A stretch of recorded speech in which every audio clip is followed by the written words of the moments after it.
Hello, my name is Carina Gavilan, and today I will be discussing something many of us often use day to day without thinking twice, and that is painkillers.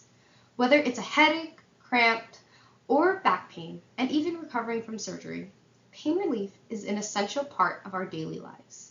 But the question is, what happens when our bodies don't react well? What if you break out into hives, can't breathe, or feel your throat closing up after taking something as simple as ibuprofen? Your first thought might be, I'm allergic.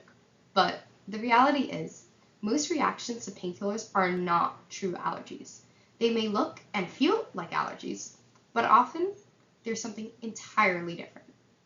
Today, I will explore and explain the differences between true allergies, pseudo-allergies, and intolerances.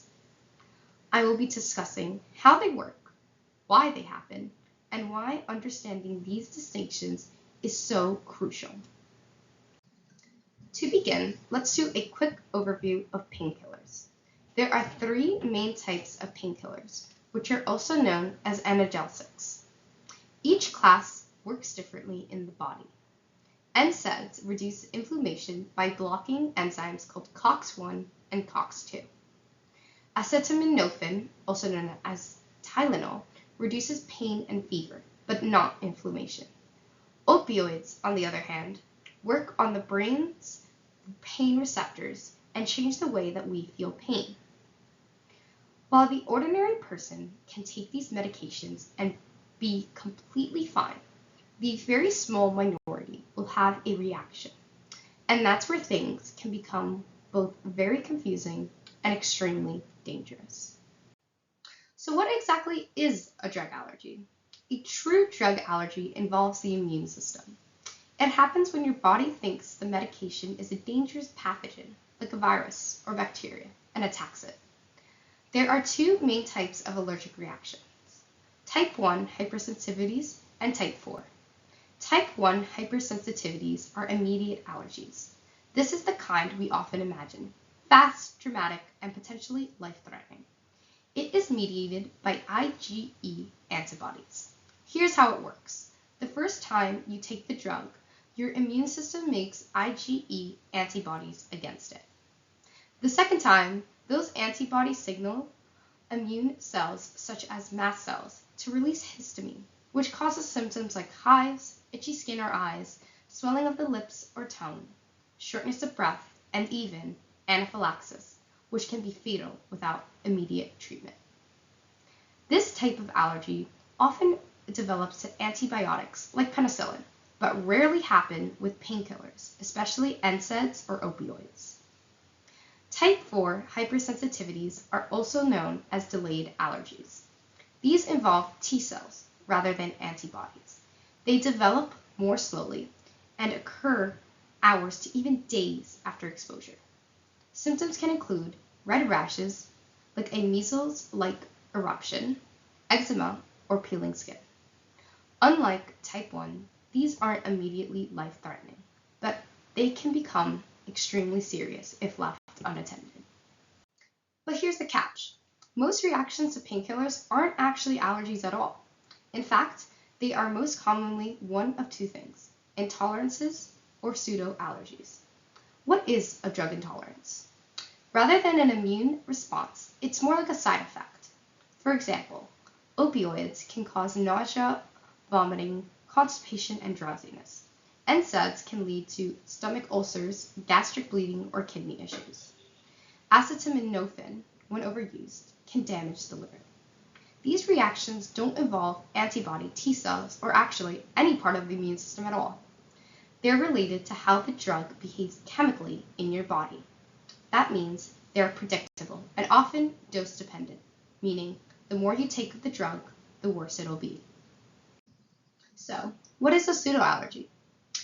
This kind of reaction looks and feels like a true allergy: itching, wheezing, and swelling. But the immune system isn't actually involved in the way we typically think of allergic reactions. There are no antibodies, no immune memory like you see in true allergies.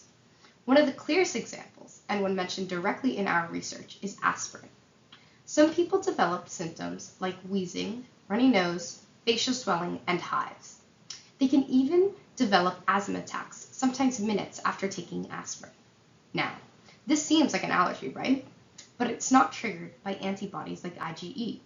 Instead, enzyme blocks an enzyme called COX-1, which disrupts a normal chemical pathway in your body. Here's what happened.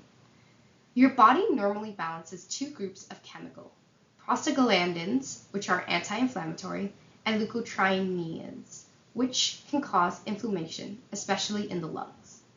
When aspirin blocks COX-1, it reduces the prostaglandins, but that means that the leukotrienes take over. Leukotrienes tighten the airways, increase mucus, and trigger asthma-like symptoms. So, it's not your immune system reacting to the aspirin as a foreign invader or pathogen. It's actually a chemical imbalance caused by how the drug affects your normal enzymes. Again, this is extremely important. It mimics an allergy, but it's treated very differently. Now that we have covered the three main types of adverse drug reactions, the question is, how do doctors tell the difference? This is actually one of the greatest challenges in modern-day medicine. Often, a patient says, I had a bad reaction to ibuprofen, and their medical charts gets a big red label, allergic to NSAIDs. But without testing or a full medical history, that label might be wrong, and the consequences of that mistake are grave. Patients may be denied first-line treatment. They might get stronger medications like opioids instead, which can cause the increase of risk or addiction and even overdose.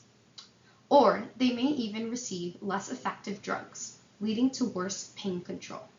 So, physicians now use tools like detailed patient interviews, allergy testing, including skin testing and blood work, drug challenge tests done in controlled settings where patients are re-exposed in small doses to see what happens. But the question remains, why do some people develop drug allergies at all? And what causes them to develop? There are two main theories, the Hadeer hypothesis and the PI hypothesis. The Hadeer hypothesis theorizes that some drugs are too small to trigger the immune system on their own. But when they bind to a bigger protein in your body, they create a new compound, like a flag, that your immune system does recognize and will attack.